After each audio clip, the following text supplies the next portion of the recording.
idea of transformative. Because transformative of what, right? So I will start from a different point. I think what we have to transform are, through communication, are our relationships and our possibilities to live in environments of survival, right? This weather is a clear example of that. Mutual respect and trying to affect our environment. And their communication are relevant. So why? I think because they allow us to observe the conditions for this transformation to happen. And I think it's far from doing it. To observe one element that is a key element to observe and to make that happen, this key element for me is voice, and I will briefly define it. For me, voice is understood as the capacity in action to narrate, to be heard, and to listen to others, making that communicative bond a constituent element in the construction of a common existence. And I think, and I believe that this voice that I understand as a commons, and understanding commons as those resources and relationships that are necessary for life existence, are expropriated on three levels. Are expropriated as a resource, as a relationship, and as an entitlement. So I think in our current democracies, running under neoliberal guidelines, voice is not, from a liberal perspective, is from people are not considered. It's in hand, corporations, politicians, mainstream politics. And this liberal idea that voice means to channel information through mainstream politicians, and that this communication might lead to a change, I think it's not happening, right? In terms of the media space and the idea of the public space and the public sphere and how media can play a role there, I think not the Greek understanding, not the Habermasian notion of public sphere, not even more contemporary understandings of public space consider people and subjectivity as part of that equation. What I think happens ultimately in neoliberal contexts is what Boaventura de Sousa Santos calls the non-existent. So those who are not relevant for the, let's say, political reason, technological reason. Is what Galeano called the nobodies, los nadies, right? Those who don't exist for anyone.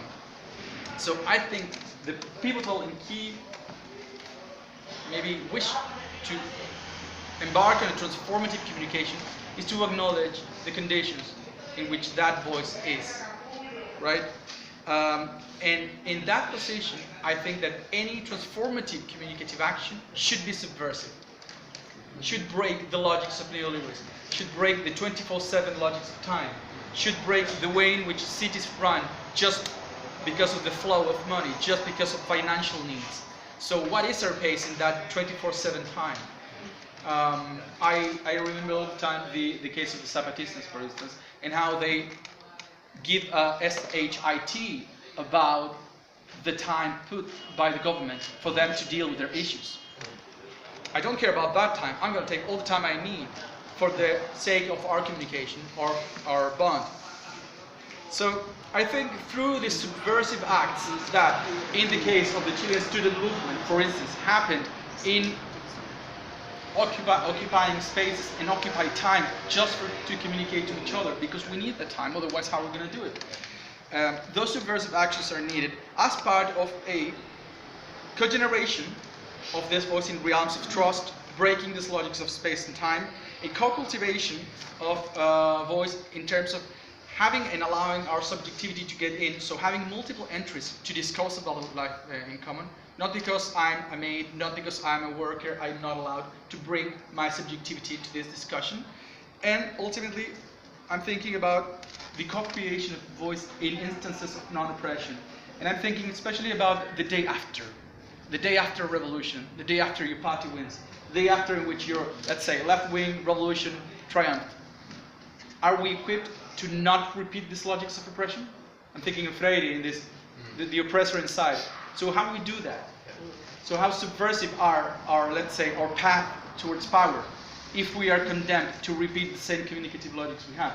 So to what extent these experiences, that we have many, can feed, in a way, this, let's say, thick understanding on the role of voice and how we enact certain communicative ecologies for participation.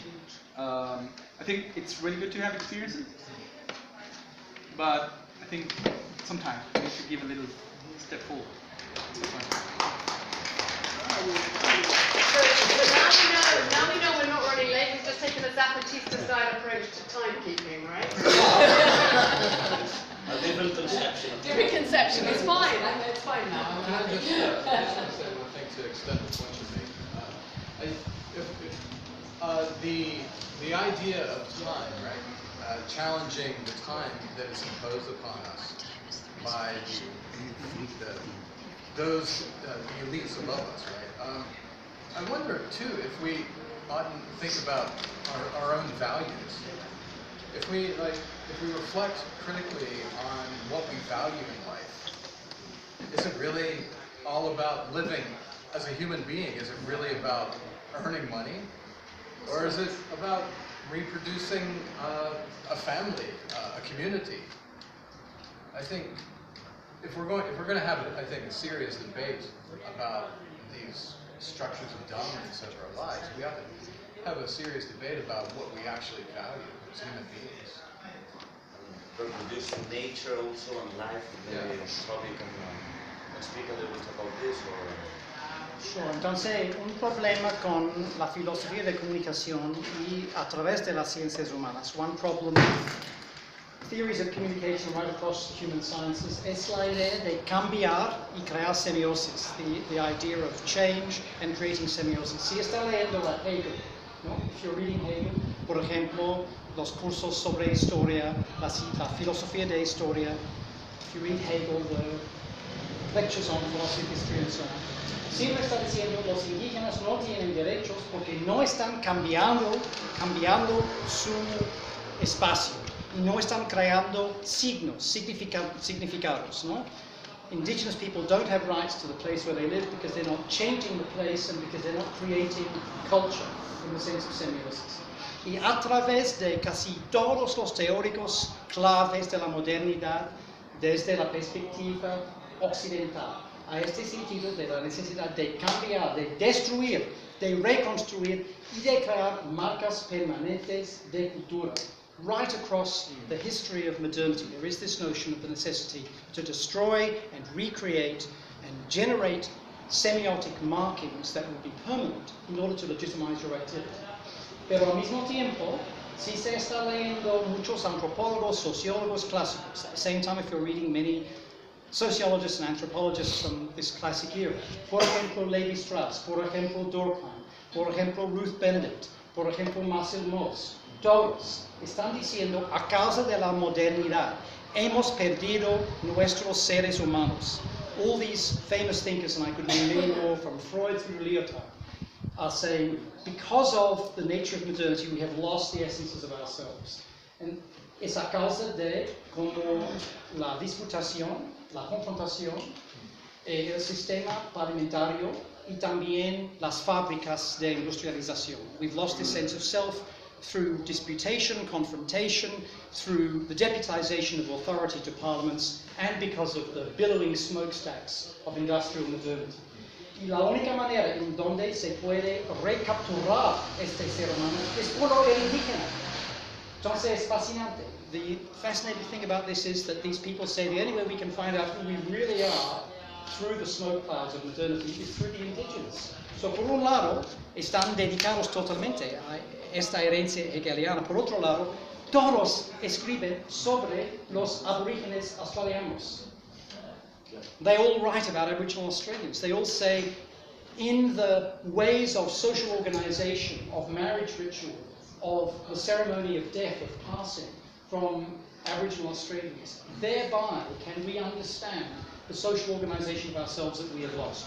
Solo por la antropología de sistemas de, no sé cómo se dice, kinship, pero... Clanes, gracias, de los australianos originales.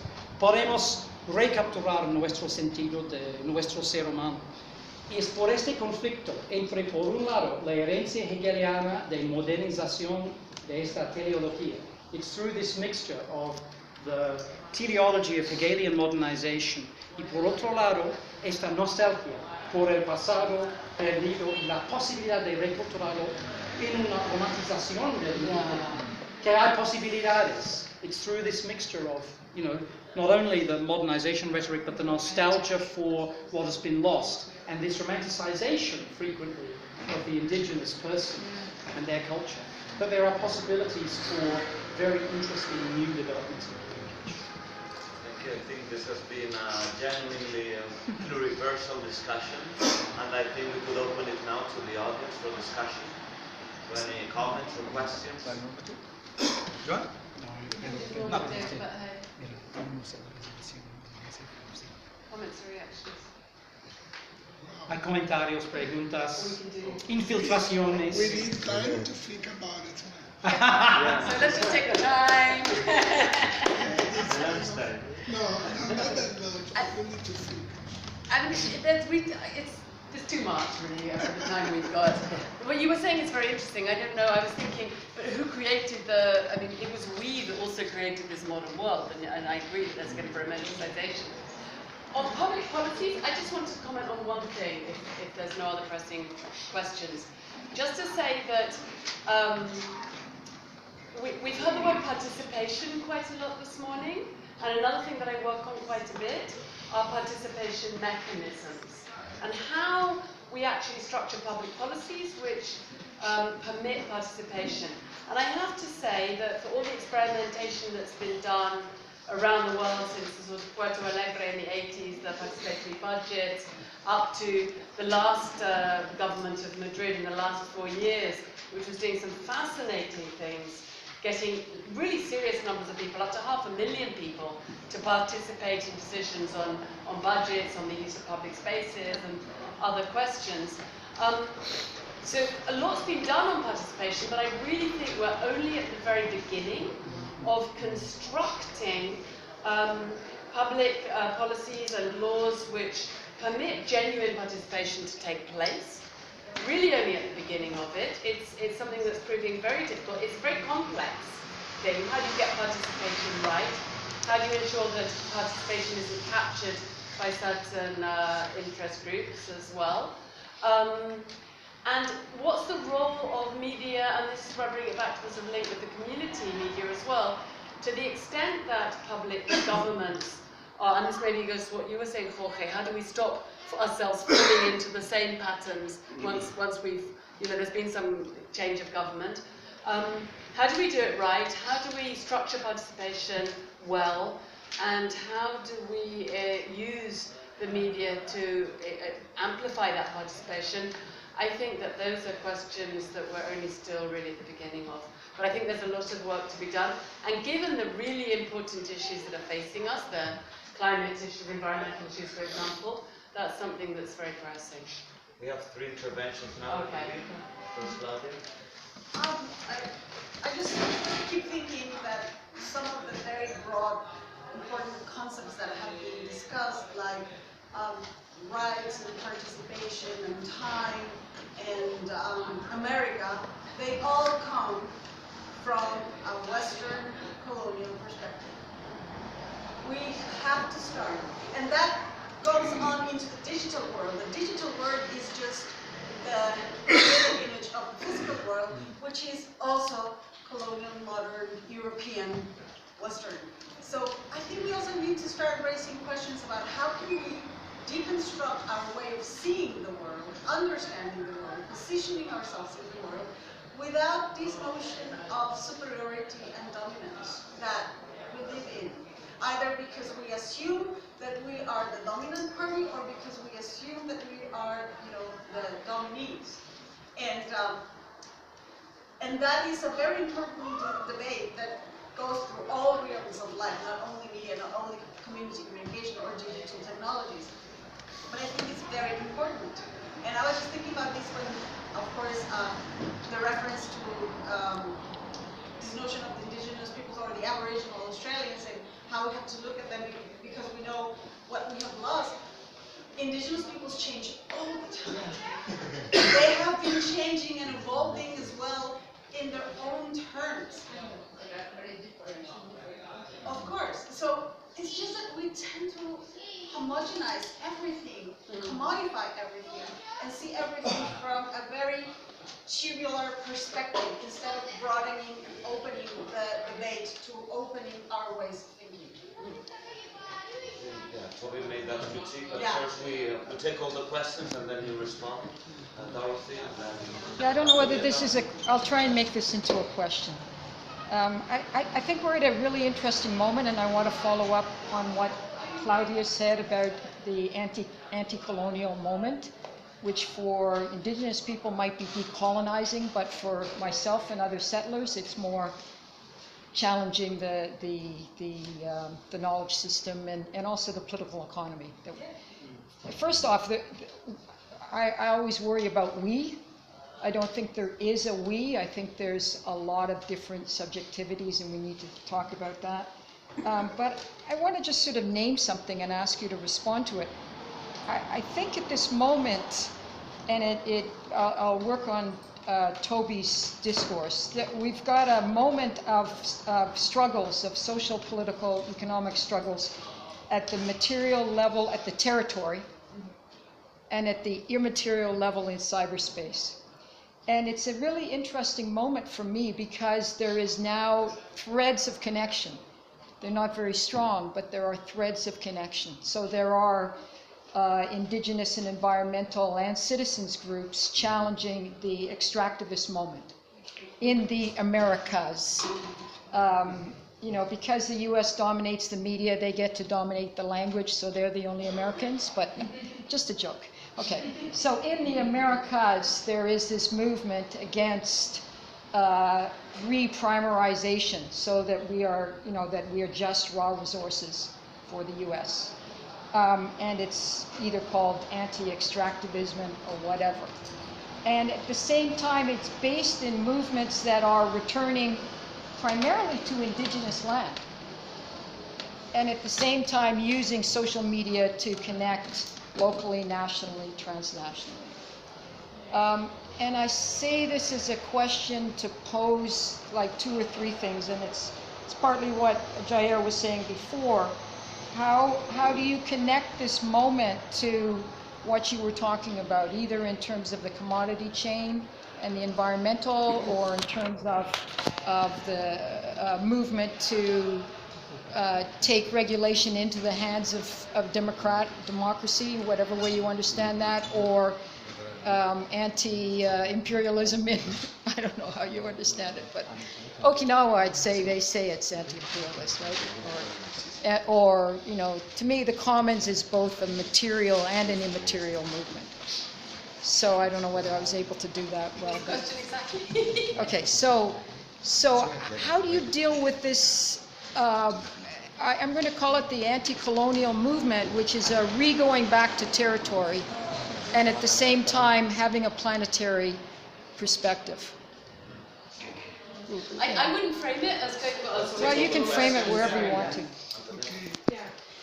I think a lot of us have been talking about the right to communication, but I think here I'm seeing also the right to be understood. We listened to a lot of different perspectives from the panelists, and I would like to, something that came up to me was this idea of lobbying and this idea of facilitating the media to develop communities. And what you were saying about Google and YouTube, if you think a little bit about imperial communication, if you think about the lines of telegraph, they were pretty imperial. And people who were colonized, people who were colonials, still communicated, right? Is what Dorothy is saying, right? How do you match those two comprehensions of the world and what Toby was saying about the investment, the epistemological investment in progress and destruction and constant progress, legislation, this legal order, and the other, right? Not necessarily romanticized, but always existing colonial resistance, right? Anti-colonial resistance. So how do you match? It seems that we are talking like this, right? And some of us are understanding and some of us are not. So the right to communicate, but also the right to be understood. If you could put it in context how to communicate from the global south to the imperial west. Okay, first I'd like to illustrate the connection between the discussion we were having in London, in this workshop that on 4th and 5th. Toby Miller was there opening the session, then he could not stay there so for much longer, but okay, it's another story. And I was organizing my puzzle to make a question, and then Claudia again presented her question, and was, wow, let's go to another movement again. The idea that we need to organize in relation to what Jair told in the first panel related to the communication rights from the ground, from the territory, and the idea of a communication right to be regulated or to be established in laws.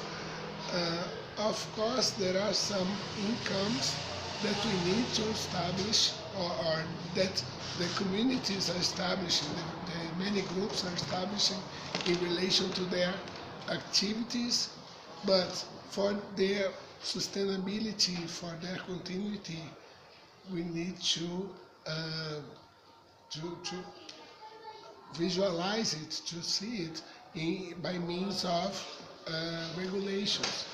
So the problem is the idea, we have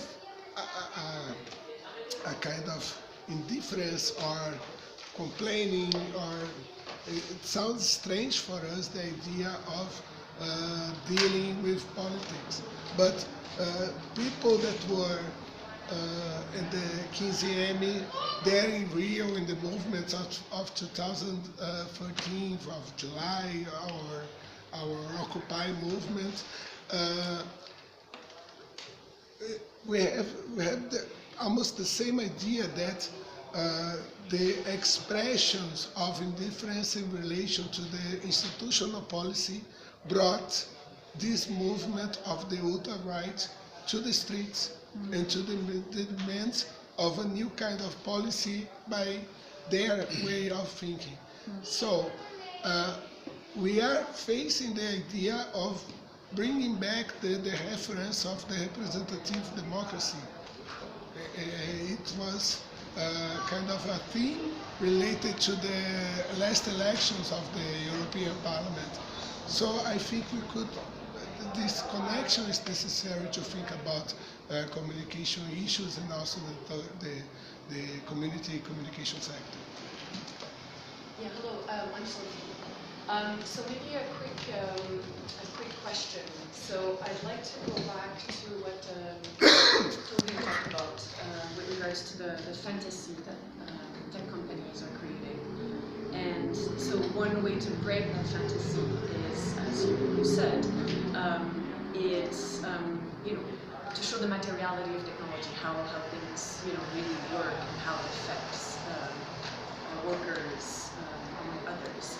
And I'm also wondering, looking at the practices of tech activists, if we can also learn something from them, in the sense that they're not only creating their own technologies that are not corporate, but they are also creating their own imaginaries. So a different type of imaginary that is embedded in the technology. So I'm wondering the extent to which this is also a way to counter the utopian fantasy that exists out there. Could you add a bit more about that? You're talking about open access? Yeah.